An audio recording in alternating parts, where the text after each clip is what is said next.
पंजाब और खैबर पख्तूनख्वा में 90 रोज में इलेक्शन करवाए जाएं। सुप्रीम कोर्ट ने अस्को नोटिस केस का तहरीरी फैसला सुना दिया।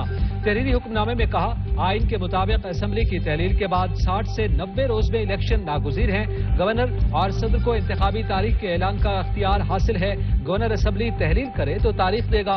दूसरी सूरत में सदर ममलिकत सेक्शन 57 के तहत अख्तियार इस्तेमाल करेंगे।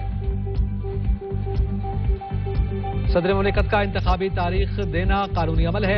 आइन जिम्मेदारी गवर्नर की है। इलेक्शन की तारीख से इनहराफ करके गवर्नर खैबर पख्तूनख्वा ने आइन से इनहराफ किया। सुप्रीम कोर्ट के तहरीरी फैसले का मतन, इलेक्शन कमीशन को इंतखाबी तारीख के लिए सदर से फौरी मुशावरत की हिदायत। कहा, 9 अप्रैल को इंतखाब मुमकिन नहीं तो तारीख तब्दील की जा सकती है।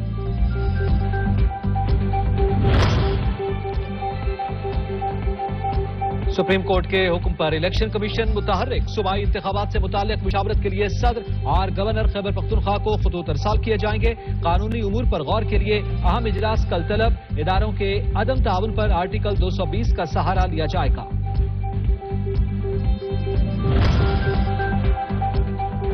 नाबसाइद हालात में मुसीबत ज़दा बहन भाइयों की मदद के लिए कमरबस्ता पाक फौज के जवान और रेस्क्यू एहलकार खिराज तहसीन के मुस्तहिक हैं। वज़ीर आज़म शहबाज शरीफ का शाम और तुर्किया में इमदादी सरगर्मियों में हिस्सा लेने वालों के एजाज में तकरीब से खिताब। चेयरमैन NTMA ने बहाली सरगर्मियों पर ब्रीफिंग दी।